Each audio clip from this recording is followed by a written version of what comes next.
Oh, ang ganda guys. Pinadaan ko muna yung mga tao na bumaba kasi nakakahiya na mag-video-video ako mag-isa. So, kahit pa paano, nare-relax yung mata ko dito guys. Nare-relax talaga. Signan mo, ang ganda oh. Parang nasa bundok ka na. Uy, hindi ko na nakita. Kailangan ko malaman kung ano yung pangalan ng bus. Kung ano, doon ko malalaman kung anong, ito nga pala, Choi Hing Road. Ayun o, nakikita ko na yun. Choi Hing Road. Nakita nyo? Nabasa nyo?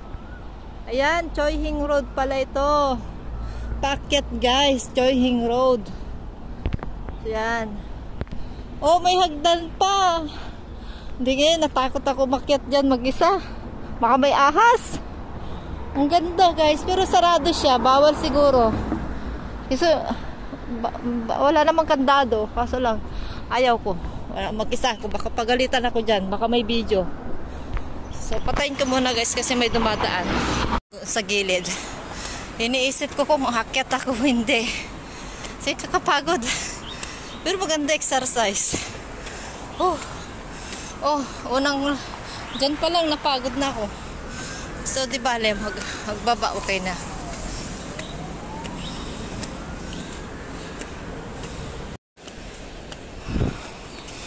Oh, ang ganda guys. Oh. Yan ang akyatan ko.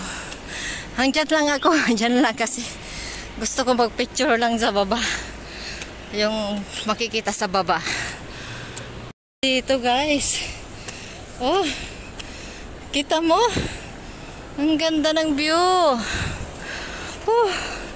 Diyan lang ako makita, pero pagod na ako ba yan? Diba? Dito yung Choi Hing Road. Yun o, may paikot pa pala dyan. Papasok. So, tuloy natin ang pag-akyat guys. Ako guys, hindi na ako makyat doon. Dito na lang kasi maganda naman na dito.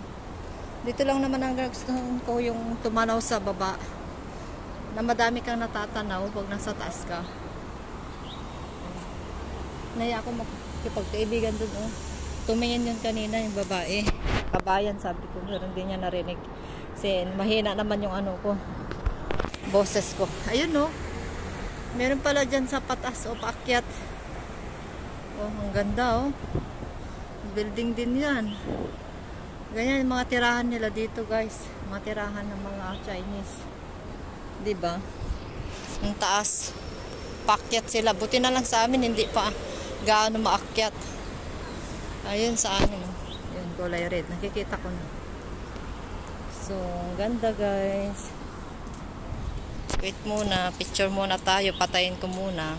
Oo, nakapag-selfie na pala ako guys. Gusto ko nang bumaba at pumunta dun sa park na nadaanan namin, pumunta kami sa library na kasama ng amo ko saka yung bata.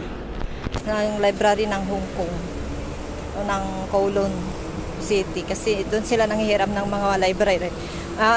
Doon sila nanghihiram ng books. Tapos may 2 weeks na palugit. Pag nalagpasan mo yung 2 weeks na palugit, may magpe-penalty, magbabayad daw siya. Na-penalty daw siya noon, kaya magbabayad siya kung lagpas ng 2 weeks yun. So, balik kami siguro May 2 yun, naalala ko May 2, balik kami sa library. Pero puntahan ko yung nadaanan namin na park, doon muna ako magtambay, magpahinga guys. Ito, pababa na ako. Ang gusto ko naman doon yung pang picture, nakikita ko yung tanawin. Kaya balik na ako doon guys. Baba na ako dito sa malapit ng school ng alaga namin. Madaanan ko yun. So yan. Babay na muna guys. Guys, dito pala ako sa nagtambay muna ako ng 30 minutes siguro dito or 20 minutes. Hindi pa ako nakarating sa library na sinasabi ko yun.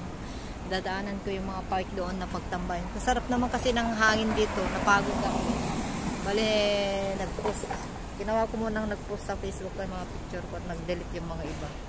Dito lang ako. Hindi pa ako nakababa guys. Hindi pa ako nakababa. Pero ngayon pababa na ako. Bale, nag-stop lang talaga ako kanina. So, papunta na ako ngayon guys. Kasi umupo dito, may hangin. Eh, may mga upuan kasi dito bawat ano. Oh, ito yung upuan ko. So, pababa. Tuloy na ako pababa. Nakakalahati na ako. Hindi naman gaano malayo. Kasi hindi mo naman maramdaman yung ano, yung pagod kasi hindi naman masyadong mainit. Wala namang araw. Minsan lang sumisilip yung araw. Tapos ano, mahangin din kasi nagpapawis din ako. Nagpunas ako ng mga pawis ko. Pero mainit kapag naglakad ka na ng malayo. Pero pag nag-stop ka na, nag-upo ka na, wala na. Mabilis ka lang makapahinga. Yan, may mahangin. Ang ganda guys. So, ayan, palabas na ako guys. Punta na ako sa park kasi nasabi ko sa inyo. Babay naman na.